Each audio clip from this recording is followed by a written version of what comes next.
Olá pessoal, estamos aqui em mais um domingo para trazer um novo caso para vocês. Esse caso é sobre Valérie Bacot, que ela foi uma mulher que matou o seu marido, que logo descobriu-se que na verdade o seu marido era o seu padrasto, que a estuprava desde quando ela tinha 12 anos de idade.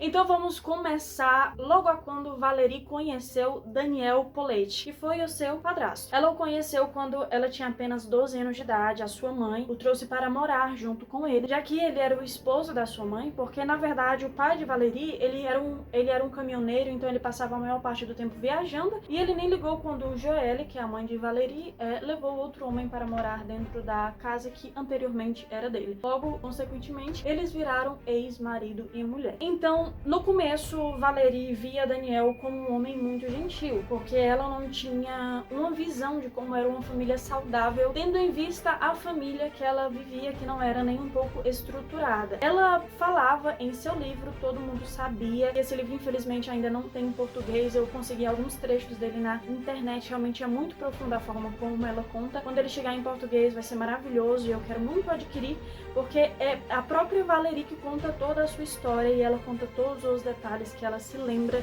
de tantos horrores que ela viveu com Daniel. Então ela conta em seu livro que ele pedia para ela sentar no seu colo e ela até fala que acreditava que aquilo era um comportamento que um pai fazia com a sua filha, já como eu falei anteriormente, que ela não tinha essa visão de como seria um pai saudável. Mas não demorou muito para que Daniel, com toda a sua gentileza disfarçada, começasse a estuprá-la quando ela tinha apenas 12 anos. No livro, todo mundo sabia que, como já é o título, ela justamente fala sobre esse assunto. Todo mundo sabia, a sua mãe, o seu irmão Jerome, que inclusive estuprou também ela quando ela tinha 5 anos de idade. No livro ela conta que ela lembra de alguns lapsos em sua memória que vêm e vão, porque ela era muito criança e ela sempre sentia muito medo do seu irmão. E a mãe dela vivia sobre o efeito de álcool e remédios para dormir, então ela não ligava o que estava acontecendo com a sua filha. Ela sabia, os parentes mais próximos sabiam, mas ninguém teve a capacidade de proteger aquela criança que precisava de proteção, denunciar aquele homem para que ele pagasse por todos os seus crimes. Mas o que ocorreu foi que uma terceira pessoa que não fazia parte da família acabou denunciando Daniel e ele foi preso. Então a gente pensa que finalmente que Valérie agora vai ter um pouco de paz, mas não foi bem isso que aconteceu. Ele foi preso e na prisão a mãe de Valérie a obrigava que ela fosse visitar o seu padrasto,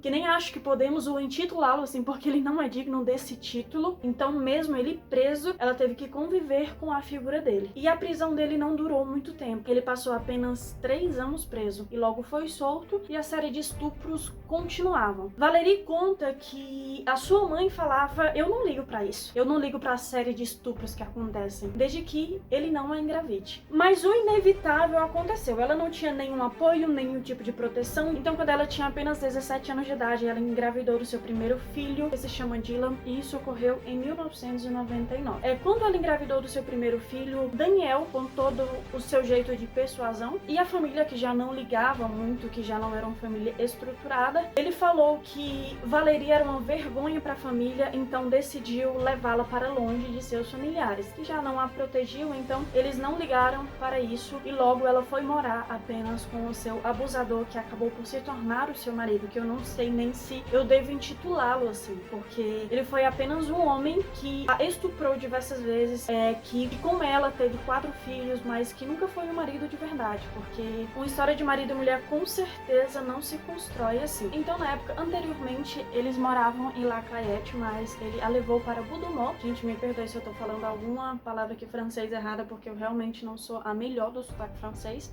Mas então ele levou ela para essa cidade, logo eles foram morar lá e continuou a mesma série de estupros, de abusos físicos e psicológicos. Valérie conta que, na verdade, as coisas ainda se intensificaram mais quando seu segundo filho, Kevin, nasceu em 2000. Além dos estupros, começou também a violência física. Ela falava que aquilo foi uma surpresa, porque até então ele não a agredira fisicamente. Mas o que ocorreu é que ele passou a agredi-la tanto psicologicamente como fisicamente. Ele não deixava com que ela trabalhasse. Por exemplo, quando ela e as crianças iam no mercado, ele pedia para ela contar como que foi até lá, pedia para as crianças falarem se a sua mãe tinha conversado com alguém, porque ele tinha muito ciúme, ele era muito possessivo com ela. Então, se ela fosse pra esquina, ele queria saber de todos os detalhes. Ele era muito controlador, ele era muito abusador. Então, chegou até vezes que ele bateu nela, que a sua testa abria. Ele chegou a bater nela com um martelo. Enfim, a fazer uma série de coisas inimagináveis, que ainda, se não bastasse tudo isso, a história só vai piorando. Em 2004, Daniel decidiu, então, ele era caminhoneiro, ele conhecia muitos homens que pagariam para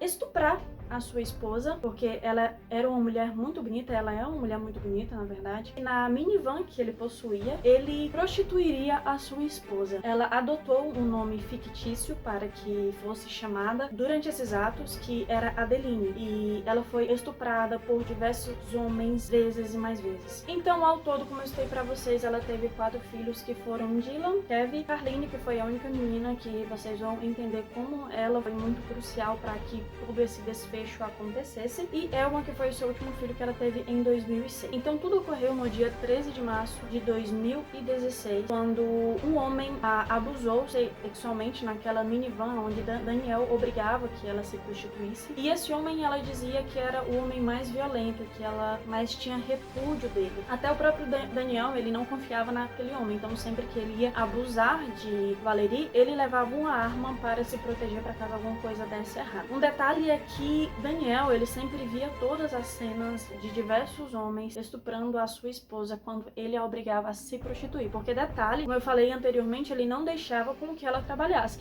e dizia que o único trabalho, o único caminho para ela seria a prostituição. E ela tinha muito medo de realmente fugir. Ela até tentou, voltando um pouco do caso, denunciar 2 vezes. Ela pedia para que seus filhos denunciassem, mas nenhum guarda acatou, porque ele dizia que ela tinha que denunciar pessoalmente, mas ela sentia muito medo, porque ela sabia, ela tinha certeza, se Daniel soubesse que ela havia o denunciado, ela seria morta por ele. Então ela não tinha pra onde correr, ela não tinha família, ela não tinha emprego, ela não tinha amigos, ela não tinha ninguém. Ela era uma mulher sozinha no mundo com 4 filhos que não sabia o que fazer. Mas nesse dia, no dia 13 de março de 2016, foi quando ela realmente não aguentou, porque Carline, a sua filha, começou a sentir medo do seu pai, e ele falava para Valerie que logo iria abusar da sua filha também. Então foi quando o seu senso de mãe, que ela sempre teve muito forte, ela sempre se preocupou com a saúde, com o bem-estar dos seus filhos, foi quando ela, não, agora que já foi a gota d'água, ele não pode fazer o que fez com a minha filha também. Então nisso, após ser estuprada por aquele homem que eu falei anteriormente, ele foi embora. Daniel sentou-se no banco de motorista, ela ficou atrás da minivan, ela pegou a arma que estava ali próximo e atirou na nuca de Daniel. E ela ainda estava nua, coberta de sangue, que o homem que a estuprou anteriormente machucava tanto ela que ela ficou coberta de sangue, pegou a minivan e saiu correndo. Pra vocês verem como a mente dela estava tão perturbada, tão cheia de medo, que mesmo ela tendo atirado na nuca dele, que ele morreu, ele logo caiu morto, ela ainda sentia medo de que ele fosse atrás dela. Mesmo se ele não tivesse morrido, que não aconteceu, ela estava em um carro em alta velocidade, ainda tinha a sensação de que ele iria alcançá-la. Mas mesmo assim, por tanto medo que ele fez com que ela passasse durante 24 anos de abuso, mesmo depois de tê-lo matado, ter saído correndo nessa minivan, ela ainda sentia medo de que ele conseguisse alcançá-la, porque ela sabia que ele iria matá-la por aquilo. Então ela contou com a ajuda de 2 dos seus filhos adolescentes e mais o namorado da sua filha, para que escondesse o corpo de Daniel em uma cova rasa ali perto. Então ela voltou à cena e enterrou Daniel. Ela sempre tinha a sensação de que ela havia cometido um crime, e que por mais que ela tivesse passado por tudo aquilo, ela sentia-se culpada pelo crime que cometeu. Ela não sentiu-se culpada por proteger a sua filha, por proteger a si mesma, mas ela sabia que um assassinato seria e ela sempre sentia vontade de entregar-se à polícia. Porém, ela não fez isso porque os seus filhos ainda eram menores de idade, e ela esperava até o momento em que eles fossem maiores de idade, porque eles conseguiriam se virar sozinhos. Eles ainda eram adolescentes e precisavam da mãe, então ela não queria abandonar os seus filhos. Mas Mas em outubro de 2017, o corpo de Daniel foi encontrado. Detalhe que o corpo do Daniel ele foi encontrado com a ajuda da mãe do ex-namorado da filha de Valerie, que ajudou ela no caso na época, há 1 ano e meio atrás. Então o corpo dele foi encontrado e ela nem esperou começar a investigação inteira para ver quem havia matado o Daniel. Ela logo entregou-se à polícia e ela foi julgada em liberdade, porém ela acabou sendo condenada à prisão por 4 anos. Nessa época de todo esse julgamento, teve 700 mil pessoas que se comoveram com o caso e fizeram um baixo-assinado para que Valerie fosse libertada, porque alegavam que ela fez aquilo por legítima defesa. Daniel foi preso anteriormente por estuprá-la quando ela tinha 15 anos de idade, mas ele passou 3 anos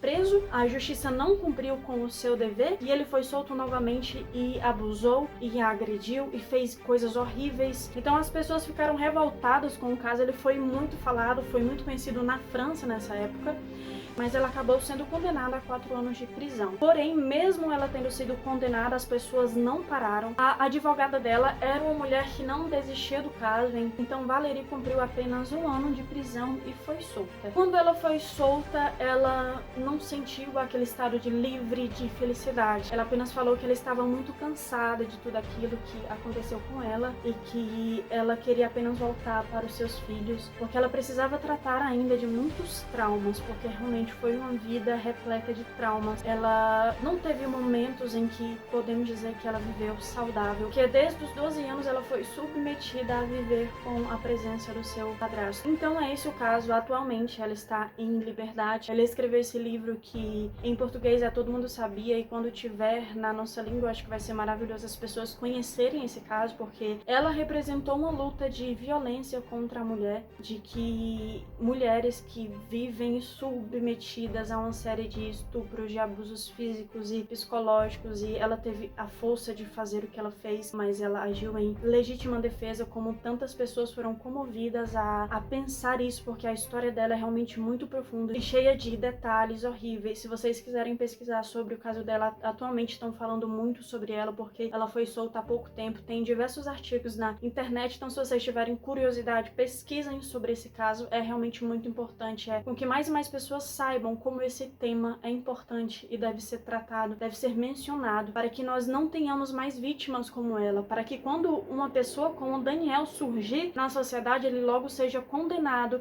e a vida de uma criança seja poupada. Gente, esse foi o caso de hoje. Eu quero que vocês contem aqui nos comentários o que foi que vocês acharam. Eu também sempre peço para vocês colocarem algum caso que vocês querem que eu traga aqui no próximo vídeo. Pode deixar que eu tô anotando todos os casos que vocês estão trazendo e eu vou trazê-los aqui. Porém, esse caso eu queria trazer porque foi tudo que aconteceu nessas últimas semanas. E eu agradeço por vocês terem assistido até aqui. Não esqueça de deixar o like, se vocês quiserem compartilhar com os seus amigos. Se você não está inscrito ainda, se inscreva no canal e ative o sininho, que vai ter vídeo novo todo domingo por aqui. Eu agradeço vocês. Tchau, tchau!